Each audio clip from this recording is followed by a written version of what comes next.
ಬಹುಮುಖ ವ್ಯಕ್ತಿತ್ವ ಅನ್ನೋದಕ್ಕೆ ಹೇಳಿ ಮಾಡಿಸಿದ ವ್ಯಕ್ತಿ ದೇವುಡು ನರಸಿಂಹಶಾಸ್ತ್ರಿ. 1896ರಲ್ಲಿ ಹುಟ್ಟಿದವರು 1962ರಲ್ಲಿ ತೀರಿಕೊಂಡರು. ಅವರು ಎಷ್ಟು ಕೆಲಸ ಮಾಡಿದರು ಅಂದರೆ ನಂಬೋದೇ ಕಷ್ಟ. ಅಸಾಧಾರಣ ಸಂಸ್ಕೃತ ಪಂಡಿತರು, ಭಾರತೀಯ ತತ್ವಜ್ಞಾನವನ್ನು ತುಂಬ ಚೆನ್ನಾಗಿ ತಿಳ್ಕೊಂಡವರು.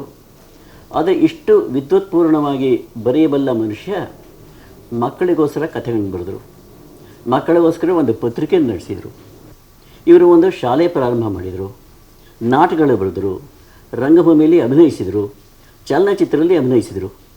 ಆದರೆ ಇಂಥ ಮನುಷ್ಯ ಅಭ್ರಕವನ್ನು ತೆಗೆದು ಬೇರೆ ದೇಶಗಳಿಗೆ ರಫ್ತು ಮಾಡೋದಕ್ಕೆ ಒಂದು ಉದ್ಯಮ ಪ್ರಾರಂಭ ಮಾಡಿದರು. 30 ಎಕರೆ ಭೂಮಿ ತಗೊಂಡರು, ಅಲ್ಲಿ ಸಪೋಟ ಗಿಡ ಹಾಕಿಸಿದರು. ಹೀಗೆ ಅವರು ಎಷ್ಟು ಕ್ಷೇತ್ರಗಳಲ್ಲಿ ಆತ್ಮವಿಶ್ವಾಸನ ಕೆಲಸ ಮಾಡಿದರು ಅನ್ನೋದು ನೋಡಿದಾಗ ನಮಗೆ ಆಶ್ಚರ್ಯವಾಗುತ್ತೆ. ಅವ್ರ ವ್ಯಕ್ತಿತ್ವ ಹಾಗೆ ಇತ್ತು. ಮುಖ ಕಳೆಯ ಮುಖ, ಎತ್ತರವಾದ ವ್ಯಕ್ತಿ. ಅವರು ಮಾತನಾಡಿದರೆ ಆತ್ಮವಿಶ್ವಾಸ ಬೆಳಗ್ತಾ ಇತ್ತು. ಸಾಹಿತ್ಯ ಕ್ಷೇತ್ರದಲ್ಲಿ ಅನೇಕ ಪ್ರಕಾರಗಳಲ್ಲಿ ಕೆಲಸ ಮಾಡಿದವರು ದೇವುಡು ನರಸಿಂಹಶಾಸ್ತ್ರಿಗಳು ಕನ್ನಡದ ಅತ್ಯಂತ ಮಹತ್ವದ ವಿಶಿಷ್ಟ ರೀತಿಯ ಬರೆಹಗಾರರು. ಸಾಮಾನ್ಯವಾಗಿ ಅವರನ್ನು ಯಾರಿಗೆ ಹೋಲಿಸಬೇಕು ಅನ್ನೋದೇ ಗೊತ್ತಾಗಲ್ಲ. ಅವರಂತೆ ಪೌರಾಣಿಕ ಜಗತ್ತನ್ನು ವರ್ತಮಾನದಲ್ಲಿ ಪುನರ್ಸೃಷ್ಟಿಸಿದಂಥ ಲೇಖಕರು ಬೇರೆ ಯಾರೂ ಕಾಣಿಸ್ತಾ ಇಲ್ಲ. ಮಹಾಬ್ರಾಹ್ಮಣ, ಮಹಾಕ್ಷತ್ರಿಯ, ಮಹಾದರ್ಶನ ಮೊದಲಾದಂಥ ಅವರ ಕಾದಂಬರಿಗಳಲ್ಲಿ ಪುರಾಣ ಕಾಲದ ಅದ್ಭುತ ವ್ಯಕ್ತಿಗಳನ್ನು ಅತ್ಯಂತ ಅಧಿಕೃತವಾದ ರೀತಿಯಲ್ಲಿ ಚಿತ್ರೀಕರಿಸಿದ್ದಾರೆ. ಸನಾತನ ಭಾರತೀಯ ಸಂಸ್ಕೃತಿಯ ಪಡಿಯಚ್ಚುಗಳಾಗಿ ಈ ಕಾದಂಬರಿಗಳು ಮೈದಾಳುತ್ತವೆ. ಕೇವಲ ಪುರಾತನ ವಿಷಯ ಮಾತ್ರ ಅಲ್ಲ, ಪ್ರಸ್ತುತ ಸಮಾಜದ ಚಿತ್ರ ಕೊಡಬೇಕಾದರೂ ಕೂಡ ದೇವುಡು ಅವರ ಶಕ್ತಿ ವಿಲಕ್ಷಣ ರೀತಿಯಲ್ಲಿ ಕೆಲಸ ಮಾಡುತ್ತೆ. ಅವರ ಅಂತರಂಗ ಕಾದಂಬರಿ ಬಹಳ ವಿಶಿಷ್ಟವಾದ ಕಾದಂಬರಿ. ಸಾಮಾನ್ಯವಾಗಿ ಲೇಖಕರು ಮುಟ್ಟಲಿಕ್ಕೆ ಹಿಂಜರಿಬಹುದಾದಂಥ ಒಂದು ವಸ್ತುವನ್ನು ಅಂತರಂಗ ಕಾದಂಬರಿಯಲ್ಲಿ ದೇವುಡು ಚಿತ್ರಿಸ್ತಾರೆ.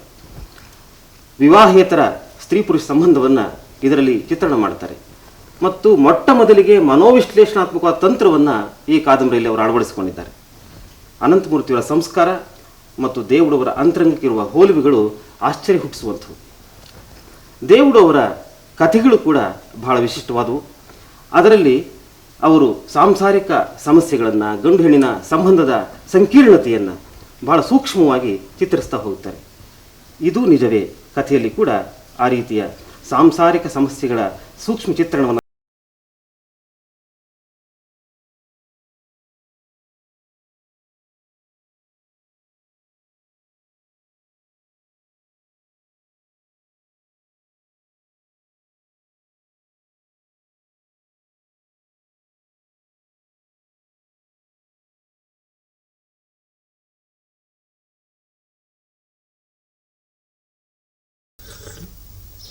ಛೇ ಛೇ ಛೇ ಛೇ ಏನಿದು ಅಂತ.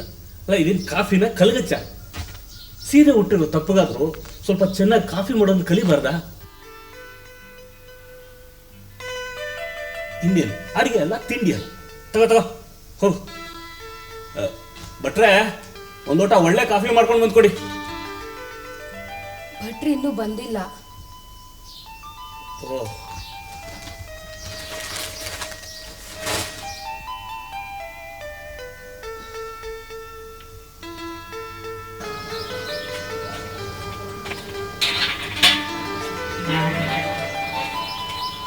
ಅವ್ರು ಇವತ್ತು ಬೇಜಾರು ಮಾಡ್ಕೊಂಡು ಹೋದ್ರು.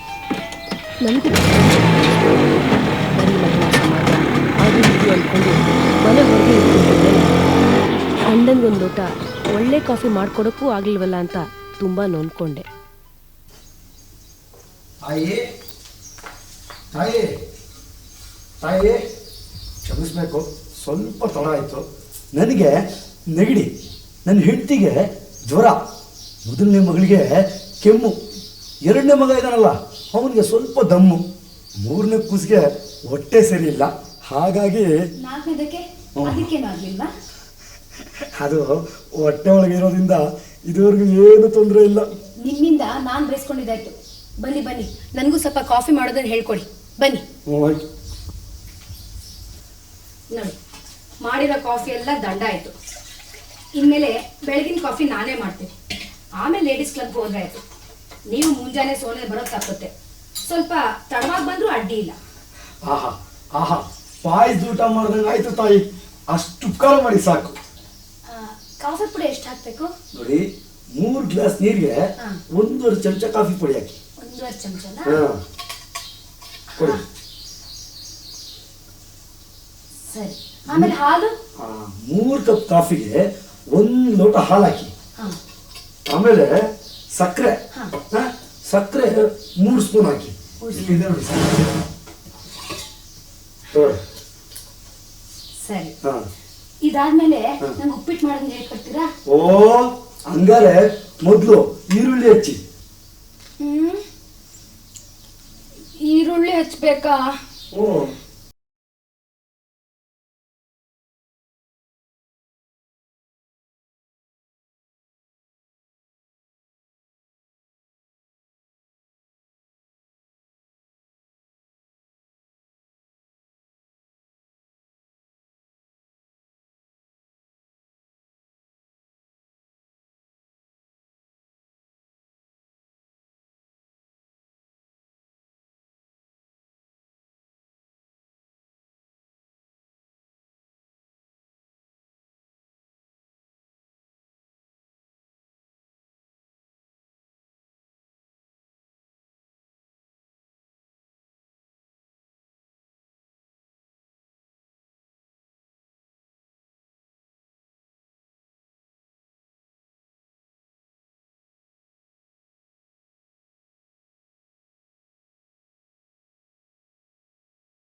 ನೆನ್ನೆ ಹೇಳಿಸ್ಕೊಂಡಿದ್ನಲ್ಲ ಉಪ್ಪಿಟ್ಟು ಮಾಡೋದನ್ನ, ಇವತ್ತು ಪ್ರಾರಂಭಿಸೇ ಬಿಟ್ಟೆ ನನ್ನ ಪ್ರಯೋಗನ.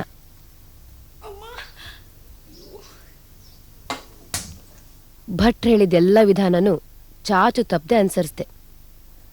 ಮೊದಲು ಸ್ಟೌವ್ ಹಚ್ಚಿ ಬಾಣಲೆ ಇಟ್ಟು ಎಣ್ಣೆ ಹಾಕಿ ಕಾದ್ಮೇಲೆ ಸಾಸಿವೆ ಹಾಕಿ ಒಗ್ಗರಣೆ ಆದಮೇಲೆ ಸಾಕಷ್ಟು ನೀರು ಹಾಕಿ ಕುದ್ದ ಮೇಲೆ ರವೆ ಹಾಕಬೇಕು ಅಂತ ಅವ್ರು ಹೇಳಿದ್ರು. ಉಪ್ಪಿಟ್ಟು ಆಗಿತ್ತು.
ಕಾಫಿ.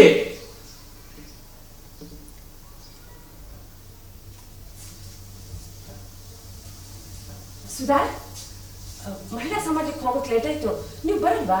ಇಲ್ಲ, ನೀವು ಹೋಗಿರಿ, ನಾನು ಆಮೇಲೆ ಬರ್ತೀನಿ. ಸರಿ.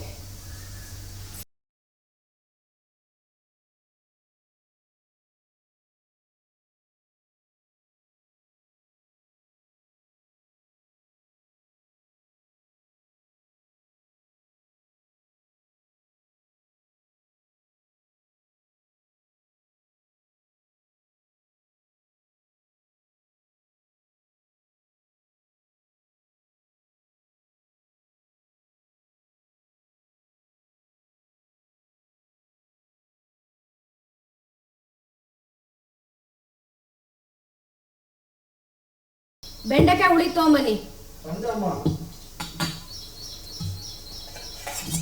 ಇದೇನಿದು ಹುಳಿ ಮಾಡಿದ್ರೆ ಪಲ್ಯ ಮಾಡಿದಿರಲ್ಲ? ಹುಳಿ ಮಾಡಿದ್ರೆ ಚೆನ್ನಾಗಿರಲ್ಲ ಅಂತ ಪಲ್ಯ ಮಾಡಿದೆ. ನೀವು ನಾನು ಹೇಳಿದಷ್ಟನ್ನು ಮಾಡಿ ಸಾಕು. ಹೋಗ್ಲಿ ಬಿಡ, ಪಲ್ಯ ಚೆನ್ನಾಗೇ ಇದೆ. ಏನೇ ಆಗ್ಲಿ ರೀ, ನಾ ಹೇಳಿದ್ದನ್ನ ಅವ್ರು ಮಾಡ್ಬೇಕು, ಅವ್ರು ಮಾಡಿದ್ದು ನಾವು ತಿನ್ಬೇಕು. ಹ್ಮ್, ದಯವಿಟ್ಟು ನಾಳೆಯಿಂದ ನಾ ಹೇಳಿದಷ್ಟನ್ನು ಮಾಡಿ ಸಾಕು. ಆಯ್ತು.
ಎರಡು ಮೂರು ದಿವಸದಿಂದ ನೀವು ಸಮಾಜದ ಕಡೆ ಬಂದೇ ಇಲ್ಲ.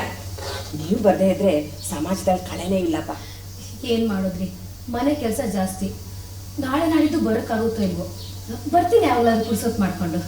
ಓ ಸರಿ, ನಿಮಗೆ ಪುರ್ಸತ್ತಾದಾಗಲೇ ಬನ್ನಿ, ನಾ ಬರ್ತೀನಿ. ಸರಿ.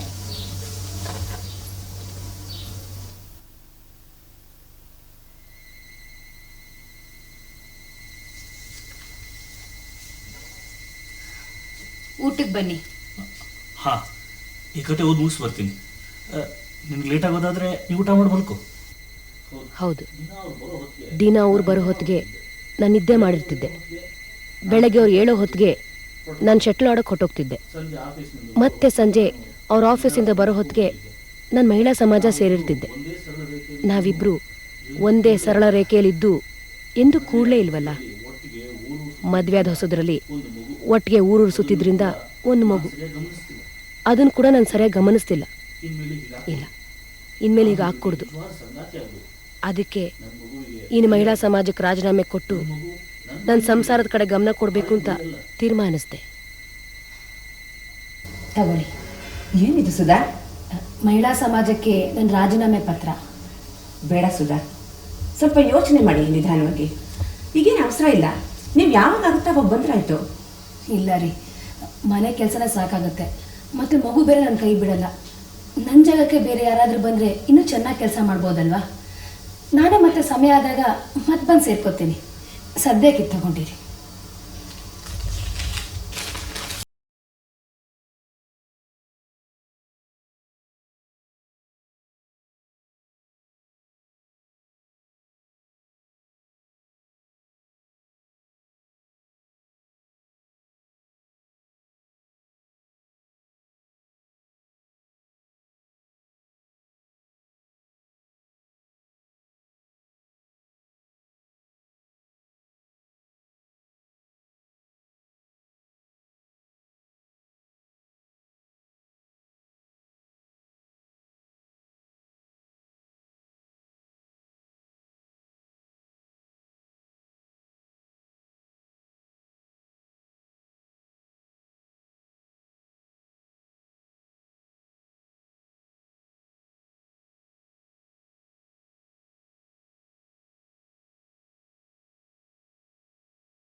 ಇನ್ಮೇಲೆ ನನ್ನ ಡೈರಿ ಬರೆಯಲ್ಲ.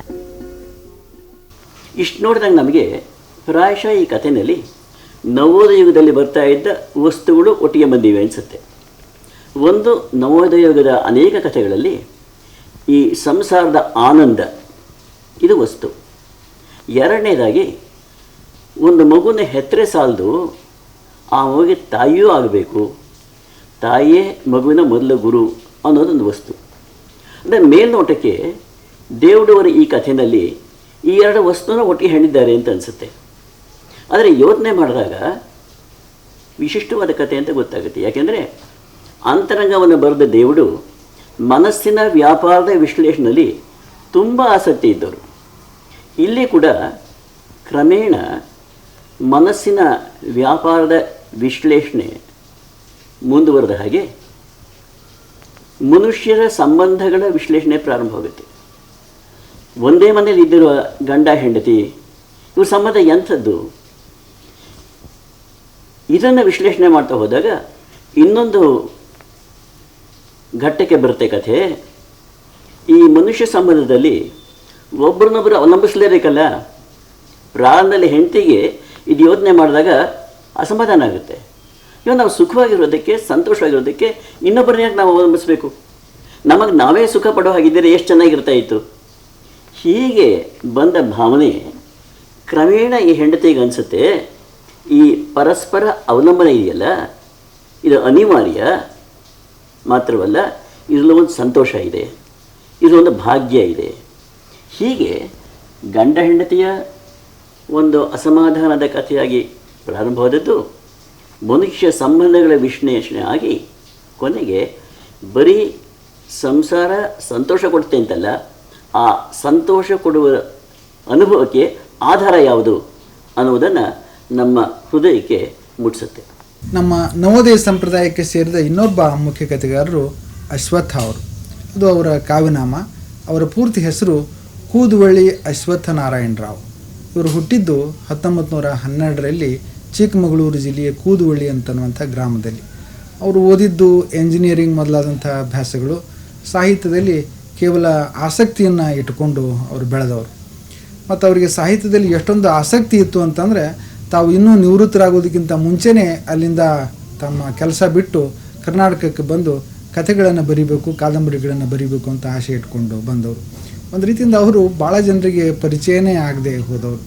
ಭಾಳ ಸಂಕೋಚದ ಪ್ರವೃತ್ತಿ ಮನುಷ್ಯ. ಹೀಗಾಗಿ ಅವ್ರ ಬಗ್ಗೆ ಅವರ ಜೀವನದ ವಿವರಗಳು ಸಾಕಷ್ಟು ನಮಗೆ ಯಾರಿಗೂ ಗೊತ್ತೇ ಇಲ್ಲ. ಕನ್ನಡದಲ್ಲಿ ಅತ್ಯಂತ ದೊಡ್ಡ ಸಂಖ್ಯೆಯಲ್ಲಿ, ಹೆಚ್ಚಿನ ಸಂಖ್ಯೆಯಲ್ಲಿ ಸಣ್ಣ ಕಥೆಗಳನ್ನು ಬರೆದಿರುವವರು ಅವರು ಒಬ್ಬರು. ಬಹುಶಃ ಮಾಸ್ತಿ ಮತ್ತು ನಿರಂಜನರನ್ನು ಬಿಟ್ಟರೆ ಇಷ್ಟು ದೊಡ್ಡ ಸಂಖ್ಯೆಯಲ್ಲಿ ಕಥೆಗಳನ್ನು ಬರೆದವರು ಕನ್ನಡದಲ್ಲಿ ಬೇರೆ ಯಾರೂ ಇಲ್ಲ ಅಂತ ಹೇಳಬೇಕು. ಅಶ್ವತ್ಥರ ಕಥೆಗಳಲ್ಲಿ ಬಹಳ ಮುಖ್ಯವಾದ ಅನೇಕ ಕಥೆಗಳಿವೆ. ಅವುಗಳಲ್ಲಿ ನನಗೆ ತುಂಬ ಇಷ್ಟವಾದ ಕಥೆ ಎಂದರೆ ಖುಷಿ ಮಹಮ್ಮದ್. ಹೆಸರೇ ಬಹಳ ಆಕರ್ಷಕ. ಖುಷಿ ಮಹಮ್ಮದ್ ಕಥೆಯಲ್ಲಿ ಮಹಮ್ಮದನ ಬಡತನ ದೈನ್ಯವನ್ನು ಹಾಸ್ಯದ ಲಘು ಲೇಪದೊಂದಿಗೆ ಅಶ್ವತ್ಥ ಚಿತ್ರಿಸ್ತಾರೆ. ಎಲ್ಲೂ ಕೂಡ ಕಥೆ ಗೋಳುಗಾರಿಕೆ ಆಗದ ಹಾಗೆ ನೋಡಿಕೊಳ್ತಾರೆ. ಮಹಮ್ಮದನಿಗೆ 3 ಜನ ಹೆಂಡತಿಯರು, 2 ತೀರ್ಕೊಂಡಿದ್ದಾರೆ, 10 ಜನ ಮಕ್ಕಳಿದ್ದಾರೆ ಅವನಿಗೆ. ಈಗ ಹೊಸದಾಗಿ ಇನ್ನೊಂದು ಹುಡುಗಿನ ಮದುವೆ ಮಾಡ್ಕೊಂಡಿದ್ದಾನೆ. ಆ ಹುಡುಗಿಗೂ ಒಂದು ಮಗು ಆದ ಮೇಲೆ ನಿಜವಾಗ್ಲೂ ಕೂಡ ಮಹಮ್ಮದನ ಸಾಂಸಾರಿಕ ಬಿರುಗಾಳಿ ಶುರುವಾಗುತ್ತೆ. ನಾನೇನು ಮಾಡೋಕ್ಕಾಗಲ್ಲ, ನನ್ನ ಕೈಲಾಗೋದು ಇಷ್ಟೇ. ಏನು ಬೇಕಾದ್ರೂ ಮಾಡ್ಕೊಳ್ಳಿ. ಹಾಗಂದ್ರೆ ಹೇಗೆ ಸಾಧ್ಯ? ಮಾಡ್ಕೊಳ್ಳಿ ಅನ್ನೋಕೆ ಈ ಸಂಸಾರ ನಿಮಗೆ ಸೇರಿಲ್ವೇನೋ? ನನಗೆ ಈ ಸಂಸಾರ ಬೇಸರ ಆಗೋಗಿದೆ. ಇದು ಕೈಲಾಗದಿರೋ ಆಡೋ ಮಾತು, ಹೊಸದೇನಲ್ಲ. ನನ್ನ ತಪ್ಪಾಯ್ತು ಮಾರೈತಿ. ಅಂದಮೇಲೆ ಅನುಭವಿಸಿ. ನಿಮ್ಮ ತಪ್ಪಿಗೆ ನಾನು, ನಿಮ್ಮ ಮಕ್ಕಳು, ಅದರಲ್ಲೂ ನನ್ನ ಮಗು ಯಾಕೆ ಕಷ್ಟಪಡಬೇಕು? ದುಡಿದು ಹಾಕೋದು ನಿಮ್ಮ ಕೆಲಸ. ಈಗ ನಾನು ಏನು ಮಾಡ್ಲಿ ಹೇಳು?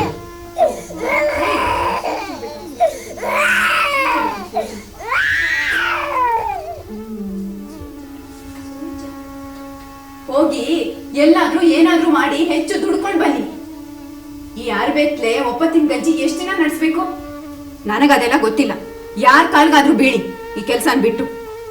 ಇದನ್ನ ಬಿಟ್ರೆ ಈಗ ಬರೋದಕ್ಕೂ ಸೊನ್ನೆನೆ. ಹಾಗಾದ್ರೆ ಈಗಿನ ಸೇಟಿನ ಕಾಲ್ಗೆ ಬೀಳಿ, ನಿಮ್ ಗೋಳನ್ ಹೇಳ್ಕೊಳ್ಳಿ. ಅದನ್ನ ಅವ್ರು ಯಾಕೆ ಕೇಳ್ತಾರೆ? ಎಲ್ಲ ಆಳುಗಳು ಕೊಡೋಷ್ಟು ನನಗೂ ಕೊಟ್ಟಿದಾರಲ್ಲ. ಎಲ್ರಿಗೂ ಇಷ್ಟು ದೊಡ್ಡ ಸಂಸಾರ ಇದೆಯಾ? ಅದನ್ನ ಕಟ್ಕೊಂಡು ಅವ್ರಿಗೆ ಏನಾಗಬೇಕಾಯ್ತು? ಹಾಗಂದ್ರೇನು? ದುಡಿಮೆಗೆ ತಕ್ಕ ಕೂಲಿ ಕೊಟ್ರೆ ಸಾಕೆ? ನಿಮ್ ಸೇಟ್ಗೆ ಮಕ್ಳಿಲ್ಲ, ಮರಿ ಇಲ್ಲ, ಸುಮ್ನೆ ಸಂಪಾದಿಸಿ ಕೂಡಿಟ್ಟ ಹಣದಲ್ಲಿ ಹೊರಲಾಡ್ತಾರಷ್ಟೇ. ನಾವು ದುಡ್ದು ಹೊಟ್ಟೆಗಿದ್ರೆ ಬಟ್ಟೆಗಿಲ್ದೆ, ಬಟ್ಟೆಗೆ ಹಾಕಿದ್ರೆ ಹೊಟ್ಟೆಗಿಲ್ದೆ ಹೆಣ ಆಗ್ತಾ ಇದೀವಿ. ಇದ್ಯಾವ ನ್ಯಾಯ? ಆಗ್ಲಿ ಮಾರೈತಿ, ಸ್ವಲ್ಪ ಸೈರಿಸ್ಕೊ. ನಯ ನಾಜೂಕಳಿಂದ ಸಾಯೋದಕ್ಕಿಂತ ಭಂಡಾರದಿಂದ ಬದುಕೋದು ಬೇಕು. ಈಗ ನಿಮ್ ಸೇಟ್ರಿಗೆ ಏನ್ ಕಡಿಮೆ? ಲಕ್ಷಾಂತರ ಗಟ್ಟಲೆ ಸಂಪಾದಿಸ್ತಾರೆ. ನಿಮ್ಗೆ ಮಕ್ಕಳ ಭತ್ಯೆ ಕೊಡ್ಲಾರ್ರೆ? ಹೌದು, ಮಕ್ಕಳ ಬಗ್ಗೆ ಸರಿ, ನೀನು ಹೇಳ್ದಾಗ ನಾನು ಕೇಳಿ ನೋಡ್ತೀನಿ. ಏನಾದರೂ ಆಗಲಿ. ಇಲ್ಲ ಅನ್ನಿಸ್ಕೊಂಡು ಬರಬೇಡಿ, ಅದು ಮಾತ್ರ ನಡೆಯೋದಿಲ್ಲ. ಆಗ್ಲಿ ಮಾರೈತಿ, ಸ್ವಲ್ಪ ಸೈರಿಸ್ಕೊ.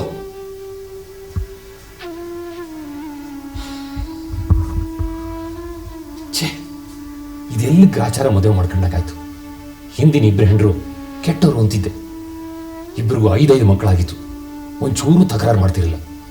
ಇವಳು ಮೊದಲನೇ ಮಗುಗೆ 100 ಬಟ್ಟೆ ಮಾಡ್ತಾಳಲ್ಲ, ಅವರಿಬ್ಬರಿಗೂ ಲೆಕ್ಕ ಹಾಕೊಂಡ್ರೆ ಇವಳು ಸೈತಾನೆ. ಯಾ ಅಲ್ಲ. ಮೊಹಮ್ಮದ್, ಏ ಮೊಹಮ್ಮದ್. ಹುಜೂರ್, ನೀವೇ ಕೇಳಿ ಏನು ಉಂಟ? ಏನಯ್ಯ, ಏನ್ ಸಮಾಚಾರ? ಮನೆಯಲ್ಲೆಲ್ಲ ಕ್ಷೇಮ ತಾನೆ? ಜಿ ಹುಜೂರ್, ತಮ್ಮ ದಯದಿಂದ ಎಲ್ಲ ಕ್ಷೇಮವೇ. ಆದ್ರೆ ಏನಾದ್ರೆ? ಮನೆಯಲ್ಲಿ ಕೊಂಚ ತೊಂದರೆ. ಅದನ್ನೇ ಕೇಳಿದ್ದು. ಆಗ್ಲೇ ಕೇಳಿದಾಗ ಏನ್ ತೊಂದರೆ ಇಲ್ಲ ಅಂದೆ. ಹೌದು, ಇಲ್ಲ ಏನು ತೊಂದರೆ ಇಲ್ಲ. ಆದ್ರೆ ಮನೇಲಿ ನಮ್ಮ ಬೀಬಿದು ಯಾವಾಗ್ಲೂ ಜಗಳ. ಅಷ್ಟೇನೆ. ಅಲ್ಲಯ್ಯ, ಸಂಸಾರ ಅಂತ ಕಟ್ಕೊಂಡ್ಮೇಲೆ ಜಗಳ ಕಾಯ್ದೆ ಇರಕ್ಕಾಗಕ್ಕೆ? ಕೇಳಿ ನಮ್ ಬೀಬಿನ. ಅಲ್ಲ, ಸುಮ್ಮನಿರಿ ನೀವು. ನನಗೆ ಒಂದು ಮದುವೆಯಾಗಿ ಇಷ್ಟು ಪಜಿತಿ, ಇನ್ನು ನಿನಗೆ ಅಂದ್ರೆ ಎಷ್ಟನೇದು? 3ನೇ ಮದುವೆ ಇರ್ಬೇಕಲ್ವಾ? ಹೌದು. ಆದ್ರೂ ನೀ ಅದೆಲ್ಲ ತಲೆ ಹಚ್ಕೊಳ್ಳೋಣಲ್ಲ. ಏನ್ ಸಮಾಚಾರ? ಹುಜೂರ್, ದಿನ ವಟ ವಟ ಅಂತ ನನ್ನ ಜೀವ ತಿಂತಾಳೆ. ಪಾಪ, ನಮ್ಮಂತ ಗಂಡಸರು ಪಾಡೆಲ್ಲ ಹಾಗೆ, ಎಲ್ಲ ಹೆಂಗಸರು ಹಾಗೇನೆ. ಏನು ಕಾರಣ? ಮೊನ್ನೆ ಅದು ಮಗು ಹುಜೂರ್. ಆಗೋ ಏನು ಒಡವೆ ಗಿಡವೆ ಹಾಕ್ಬೇಕಂತೇನೋ? ಇಲ್ಲ, ಅದೇನು ಆಸೆ ಇಲ್ಲ. ಆದ್ರೆ ಈಗ ನಾ ತರೋ ಸಂಬಳ ಸಂಸಾರಕ್ಕೆ ಸಾಲದು. ಈಗಿರೋ ಮಗುನ ಚೆನ್ನಾಗಿ ಬೆಳೆಸ್ಬೇಕು. ಅದಕ್ಕೆ ಸೇಠ್ಜಿ ಕಾಲಿಗಾದ್ರೂ ಬಿದ್ದು ಸಂಬಳ ಜಾಸ್ತಿ ಮಾಡಿಸ್ಕೊಂಡು ಬಾ ಅಂತ ದಿನಾ ತಗಾದೆ. ಇದರಲ್ಲಿ ನಂದೇನು ಮಾತಿಲ್ಲ ಹುಜೂರು. ಅದಕ್ಕೆ ನೋಡೋಣ. ಎಷ್ಟು ಮಕ್ಕಳು ನಿನಗೆ? ಮೊದಲನೇ ಬೀಬಿಗೆ 5, 2ನೇ ಬೀಬಿಗೆ 5, ಒಟ್ಟು 10. ಈಗಿನ ಬೀಬಿಗೆ 1, ಎಲ್ಲ ಸೇರಿ 11 ಹುಜೂರು. ಅಷ್ಟೊಂದ? ಹೌದು ಹುಜೂರ್, ಎಲ್ಲ ಅಲ್ಲ ಅಂದಯ್ಯ. ಪಾಪ, ಅಷ್ಟೊಂದು ಮಕ್ಕಳಿಗೆ ಅವನೊಬ್ಬನೇ ದುಡಿಬೇಕು. ಎಷ್ಟು ಅವನ ಸಂಬಳ? ಒಂದು 20 ಇರ್ಬೋದು ಅಲ್ವೇನಾ? ಹೌದು. ಅಯ್ಯೋ ಪಾಪ, ಅಷ್ಟರಲ್ಲಿ ಎಲ್ಲ ಹೇಗಾಗುತ್ತೆ? ಏನ್ ಮಾಡಕ್ಕಾಗುತ್ತೆ? ಆಳಿಗೆ ಅದಕ್ಕಿಂತ ಹೆಚ್ಚು ಸಂಬಳ ಯಾರು ಕೊಡ್ತಾರೆ? ನಾನೇನು ಅವ್ನು ಅನ್ಯಾಯ ಮಾಡಿಲ್ಲ. ಬೇರೆಯವರಿಗೆಲ್ಲ ಎಷ್ಟು ಕೊಟ್ಟಿದ್ದೀನೋ ಅವನಿಗೂ ಅಷ್ಟು ಕೊಡ್ತಾ ಇದ್ದೀನಿ. ಹುಜೂರ್, ಇಲ್ಲ ಅನ್ಬೇಡಿ, ಏನಾದ್ರೂ ಮಾಡ್ಲೇಬೇಕು. ಇಲ್ಲಿದ್ರೆ ನನ್ನ ಹೆಂಡತಿಯಿಂದ ಬಿಡುಗಡೆನೇ ಇಲ್ಲ. ಆಯ್ತು, ನೋಡೋಣ. ನೀನು ಹೋಗು. ಆಯ್ತು ಹುಜೂರ್.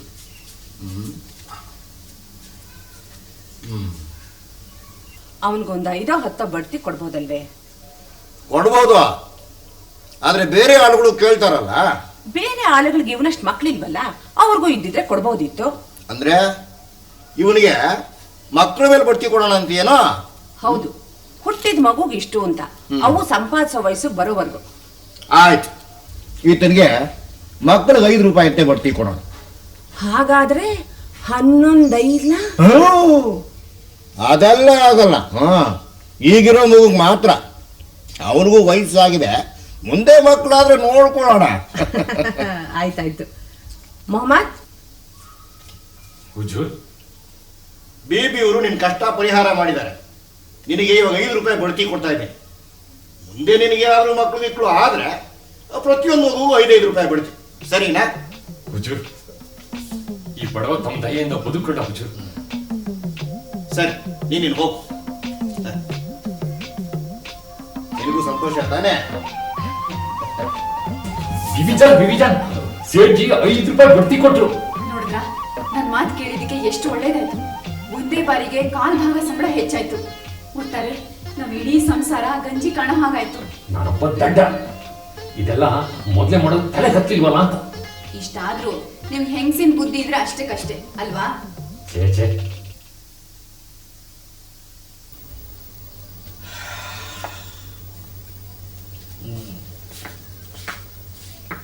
ಬೇಬಿಜಾನ್, ಹುಜೂರ್, ಏನು ಅದು ಮತ್ತೆ ನಿಂದು?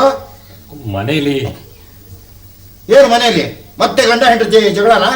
ಇಲ್ಲ ಹುಜೂರ್, ನಮ್ ಬೀಬಿಗೆ 2ನೇ ಮಗು ಆಯ್ತು ಹುಜೂರ್. ಹಾಗೆ 1 ವರ್ಷ ಆಗೋಯ್ತಾ? ಹೆಚ್ಚು ಕಮ್ಮಿ. ಸರಿ ಸರಿ, ಬಳೆ ಬೈಯಾಗಿ ಹೇಳಿ ನೀನು 5 ರೂಪಾಯಿ ಬಡ್ತಿ ತಗೋ ಹೋಗು. ಹುಜೂರ್, ಬಿಟ್ರೆ ನೀವು ಚೆನ್ನಾಗಿ ಬಾಳಿ ಹುಜೂರ್. 11ನೇ ಮಗುಗೆ 5 ರೂಪಾಯಿ ಬಿಡ್ತಿ, 12ನೇ ಮಗುಗೆ 5 ರೂಪಾಯಿ ಬಿಡ್ತಿ. ಹೀಗೆ ಆದ್ರೆ ಅರೆ ಅಲ್ಲ,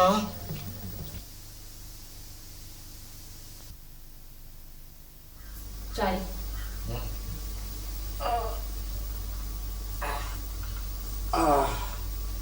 ಹಾಗೆ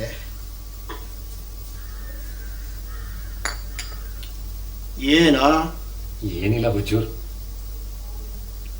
ಏನು ಅದು? ಏನೂ ಇಲ್ಲ ಹುಜೂರ್. ಮತ್ತೆ ಇನ್ನೊಂದು ಮಗುನೇನೋ? ಹೌದು ಹುಜೂರ್, ಸರಿಯಾಗಿ ಹೇಳಿದ್ರಿ. ಸರಿ ಸರಿ, ಗುಮಾಸ್ತ್ರಿಗೆ ಹೇಳಿ 5 ರೂಪಾಯಿ ಬಡ್ತಿ ತಗೋ ಹೋಗು. ಹುಜೂರ್, ಹಾ ತುಂಬಾ ಉಪಕಾರ ಆಯ್ತು ಹುಜೂರ್. 3 ವರ್ಷಕ್ಕೆ 3 ಬಡ್ತಿ ಅಲ್ಲ? ಮೊಹಮ್ಮದನಿಗೆ ಇದು 3ನೇ ಮಗು ಅಲ್ವಾ? ಎಲ್ಲ ಅಲ್ಲ ಅಂದೆ. ನಿನ್ನ ಮಾತು ನಂಬಿ ನಾನು ಕೆಟ್ಟೆ. ನಾನು ಹಾಗೆ ಮಾತು ಕೊಡಬಾರ್ದಾಗಿತ್ತು.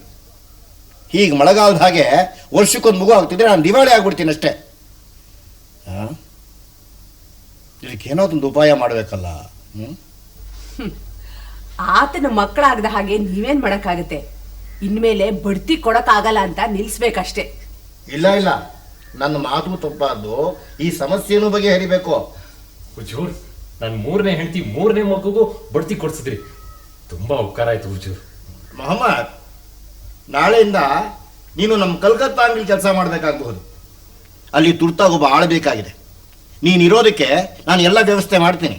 ನೀವು ಹೇಗೆ ಅಂದ್ರೆ ಹಾಗೆ ಹುಜೂರ್, ಆದ್ರೆ ನಮ್ಮ ಸಂಸಾರ. ಅಯ್ಯೋ, ಅವ್ರು ಇಲ್ಲೇ ಇರಲಿ, ನಾನು ಅವ್ರ ಯೋಗಕ್ಷೇಮ ನೋಡ್ಕೋತೀನಿ. ನೀನು ನಾಳೆನೇ ಹೊರಡು. ಸರಿ ಹುಜೂರ್, ತಮ್ಮ ಚಿತ್ತ.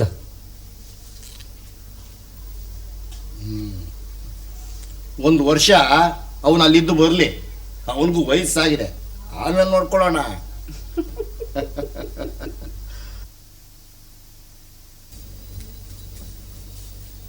ಹುಜೂರ್, ಏನು ನಮ್ ಬೀಬಿ? ಯಾ ಅಲ್ಲ, ಮತ್ತೆ ಮಗುನ? ಹೌದು ಹುಜೂರ್. ನೀನು ಕಲ್ಕತ್ತಾದಲ್ಲಿ 1 ವರ್ಷದ ಮೇಲಾಗೋಯ್ತು ಕಲ್ಕತ್ತಾದಿಂದ ಬಂದು. ಕಲ್ಕತ್ತಾ 1 ವರ್ಷ? ನಿನ್ನ 3ನೇ ಮಗು? 2 ವರ್ಷ ಆಯ್ತು 3ನೇ ಮಗು ಆಗಿ. ಕಲ್ಕತ್ತಾ 1 ವರ್ಷ, 3ನೇ ಮಗು 2 ವರ್ಷ. ಯಾ ಅಲ್ಲ. ಸರಿ, ನೀನು ಗುಮಾಸ್ತ ಹತ್ರ ಹೋಗಿ ನೀನು 5 ರೂಪಾಯಿ ಬಡ್ತಿ ತಗೊಂಡು ಹೋಗು. 5 ರೂಪಾಯಿ ಸಾಲಲ್ಲ ಹುಜೂರ್. ನಿನ್ ಕೊಬ್ಬು ಹೆಚ್ಚಾಯ್ತು. ಏನೋ ಕೆಟ್ಟಗಳಿಗೆ ಮಾತು ಕೊಟ್ಟೆ. ನೀ ಅದನ್ನೇ ಖುಷಿ ಮಾಡಿಕೊಂಡು ಈಗಿರೋ 10 ಮಕ್ಕಳ ಜೊತೆಗೆ ನಿನ್ನ 3ನೇ ಹೆಂಡತಿಗೂ 3 ಮಕ್ಕಳನ್ನ ದಯಪಾಲಿಸಿದೀಯಾ. ನ್ಯಾಯವಾಗಿ 4ನೇದಕ್ಕೆ 5 ರೂಪಾಯಿ ಬಡ್ತಿ ಕೊಟ್ರೆ ಸಾಲದು ಅಂತೀನೋ ತಲೆ ಹರಟೆ? ಬಾಯಿ ಮುಚ್ಕೊಂಡು ತೊಲಗ್ತೀಯೋ ಇಲ್ಲ ಕೆಲಸದಿಂದ ವಜಾ ಮಾಡ್ಲೋ?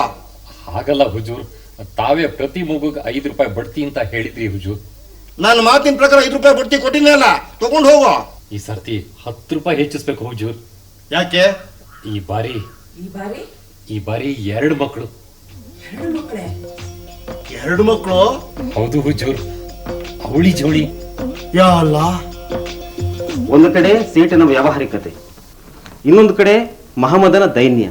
ಇವೆರಡಕ್ಕೂ ಮೀರಿ ದೈವದ ಒಂದು ಲೆಕ್ಕಾಚಾರ ಇದೆ, ದೈವದೊಂದು ನ್ಯಾಯ ಇದೆ ಅನ್ನೋದನ್ನ ಕಥೆ ಅತ್ಯಂತ ಧ್ವನಿಪೂರ್ಣವಾಗಿ ಮತ್ತು ಸೂಕ್ಷ್ಮ ನೆಲೆಯಲ್ಲಿ ಚಿತ್ರಿಸ್ತಾ ಹೋಗುತ್ತೆ. ಇದು ಈ ಕಥೆಯ ವಿಶೇಷ.